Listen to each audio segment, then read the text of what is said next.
Good morning, I'm Abheudaya Shrestha, and these are the headlines of the hour. Nepali Congress leader Aftab Alam found guilty of murdering those injured in a bomb blast by burning them alive in a brick furnace. The Rohtak District Court slaps life sentences to 4, including Alam.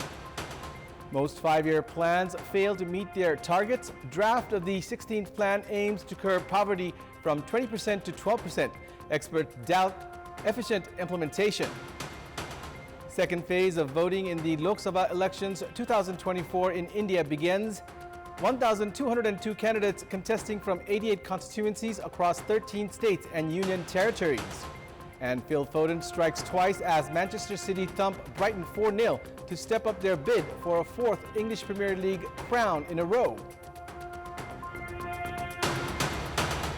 The District Court Rohtak has slapped life sentences to 4 individuals, including Nepali Congress leader Mohammad Aftab Alam, for their involvement in the Rajapur bomb blast in Rohtak.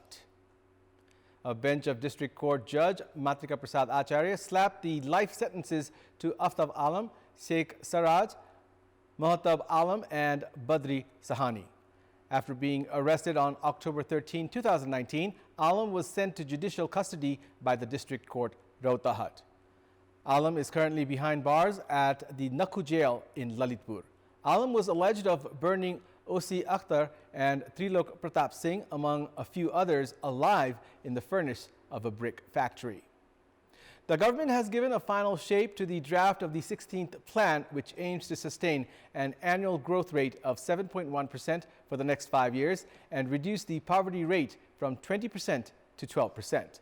The plan includes targets related to good governance, social justice, and prosperity, similar to those of the previous 5-year plans. The draft has been given a final shape by including basic terminologies such as increasing agricultural production, creation of jobs for the youth, and investing in infrastructures. The 16th meeting of the National Development Council, chaired by Prime Minister Pushpa Kamal Dahal, gave a final shape to the draft. The Planning Commission had sought for the final recommendations from all the political parties and stakeholders to ensure ownership of the plan. 7 groups had furnished additional recommendations on the draft. At the meeting, politicians said that the nation had failed to achieve development goals even in 67 years of planning because of lapses in policies and programs, and called for effective implementation. Even with the 15th plan nearing its end, the nation has not met targeted achievements in any sector. The economic growth rate is barely 4%. Targets of employment and poverty alleviation are yet to be met. Officials of the Planning Commission have claimed that the 16th plan has been developed based on the learnings from previous plans. The 16th plan aims to achieve an annual economic growth rate of 7.1%, increase per capita income from $1,410 to $2,413 in the next 5 years, while decreasing the unemployment rate to 5%. Nepal's current gross domestic production figures at around 5.3 trillion rupees. The target is to increase the GDP to 9.1 trillion rupees in the next 5 years. The 5-year plan also aims to promote manufacturing industries and retaining the productive young human resource in the country. Meanwhile, stakeholders have said that the continuous slow economic growth, structural problems of the economy, reduction in size of manufacturing industries, and ill-managed programs of social security pose challenges in meeting the target. The government can win the confidence of the public only if the plan is effectively implemented. Discussions were held between Prime Minister Pushpa Kamal Dahal and Chairperson of Nagrik Unmukti Party, Ranjita Shrestha, at the Prime Minister's official residence in Balatar this morning regarding joining the government. Nagrik Unmukti Party Chair Shrestha informed that the discussion was positive and talks on the issue would continue tomorrow. She also said that discussions were held regarding the vote of confidence in Sudur Pashchim province and the expansion of the Lumbini province government. An internal probe has brought to the surface widespread corruption at the pharmacy of the Manmohan Cardiothoracic Vascular and Transplant Center in Maharajganj, Kathmandu. A committee formed on July last year under the coordination of Nursing Controller Bimila Neupane revealed that staff at the hospital pharmacy had resold medicines returned by patients without entering them in the system. The three-member committee was formed after speculations that free medicines were being sold from the pharmacy. The committee has identified 7 individuals as perpetrators behind the irregularity, including the pharmacy in charge.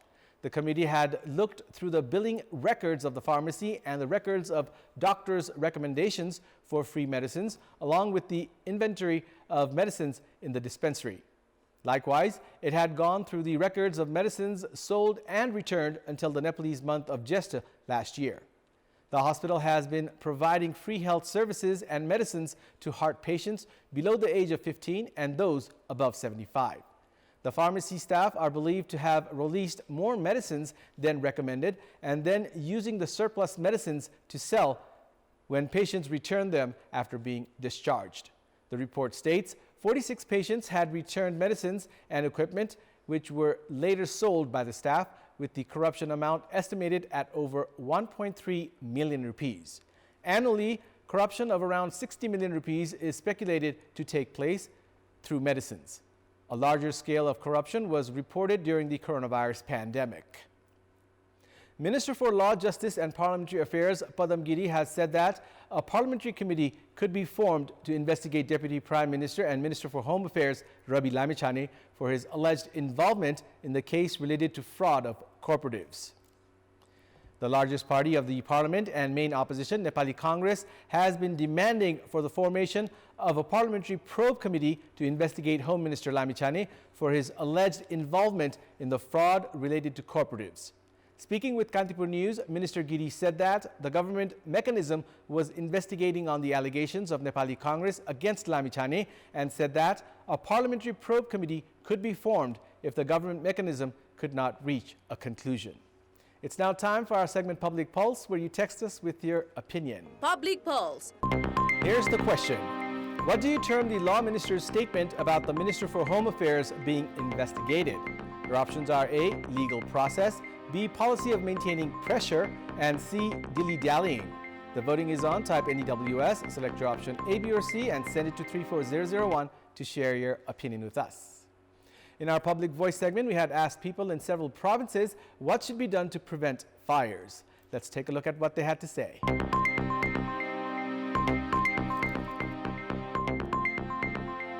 आगोलाई त्यो बाटो हिँड्नेले पनि त्यसलाई चाहिँ देखेपछि अलिकति सुरक्षा गरेर निभाउनु तिर ध्यान पुर्याउनु पर्छ। आफ्नो बारी वरिपरि बालेका चाहिँ फोहोरहरुलाई चाहिँ राम्रोसँग निभाउन सकेको खण्डमा बालबालिकालाई सलाई लाइटर दिनु भएन। चुरोट खाएर ठुटा चुरोटहरु राम्रोसित निभाउनु पर्छ। पिकनिक स्पोटहरु गएको ठाउँमा लापरवाही तरिकाले आगो बालेर छोड्नु भएन। सरकारले बनाएका नीति नियमहरु डण्डोलो विरुद्धको अभियानहरुमा कार्यान्वयन गर्नु पर्यो। जहाँ हाम्रो काम सकियो आगो वाला कुरा त्यहाँ हामी पानी राखेर निभाइदिने त्यसलाई। मान्छेलाई आफ्नै सचेत हुनुपर्छ आगोको लागि। सामाजिक संस्था सरकार पक्षले पनि अलिचना खोलिनु पर्ने। दमकल लगायतका अत्यावश्यक वस्तुहरु आगो लागि नियन्त्रणको लागि जुन परेको हुन्छ नि तयारी अवस्थामा राख्नु पर्यो। प्रज्वलनशील वस्तुहरु केटाकेटीको पहुँच भन्दा टाढा राख्न जरुरी देख्दछु।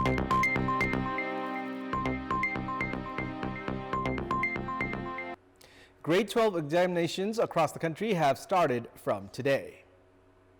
On the first day of the examinations held by the National Examination Board, students appeared for the compulsory English subject today. The board stated that the examinations are being held in 1,526 centers. According to Examination Controller Krishna Prasad Kapri, 491,000 students are appearing in the examinations, which are being held from 8 a.m. till 11 a.m.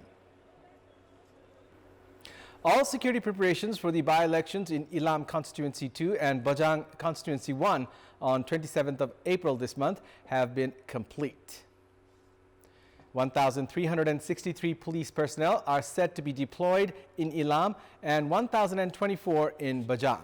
The Nepal Police Headquarters has anticipated religious violence in Ilam and has made preparations accordingly. In the case of Bajang, geographical constraints have been put into considerations while forming security plans. 19 voting stations and 37 voting centers in Ilam and 32 of the 93 voting centers in Bajang have been listed as extra sensitive areas. The police headquarters has said they will use force if anyone attempts to incite violence during the elections. President Ramchandra Paudel has also approved the use of the army for the by-elections upon the recommendation of the Council of Ministers. The Kathmandu Metropolitan City Office has issued Chaudhary Group a fine of 200,000 rupees. After the team of the city office found substandard noodles in the market, the Department of Agriculture and Livestock under the Kathmandu Metropolitan City Office handed the fine to Chaudhary Group. A sample of the noodles retrieved from a grocery store in Saraswati Nagar of Kathmandu Metropolis's Ward number 6 was sent to the laboratory for testing. After the laboratory issued a report saying that the oil used for the noodles was substandard, Kathmandu Metropolitan City Office fined Chaudhary Group. The city office has ordered Chaudhary Group to take back all the noodles of that lot from the market and submit proof. And it's time now for the international updates.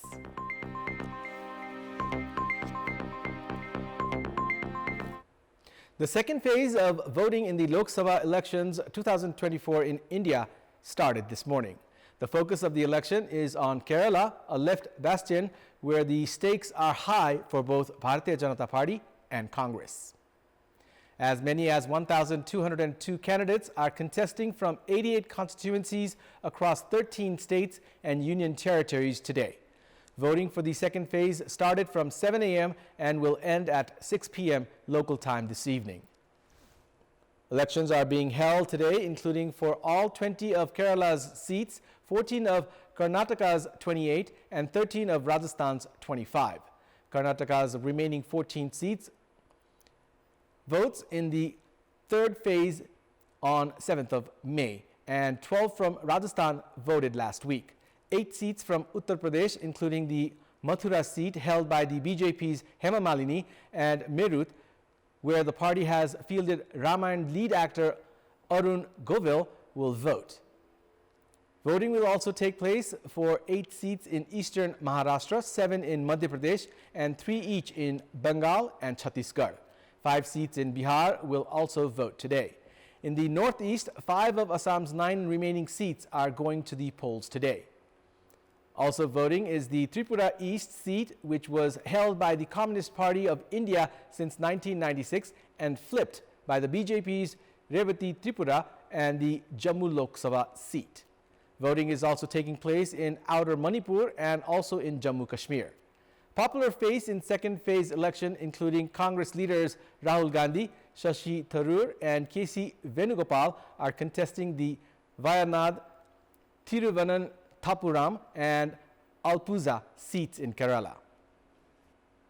Over 140 media workers have been killed in the Palestinian Gaza Strip since the Israeli army began its military operation in the enclave.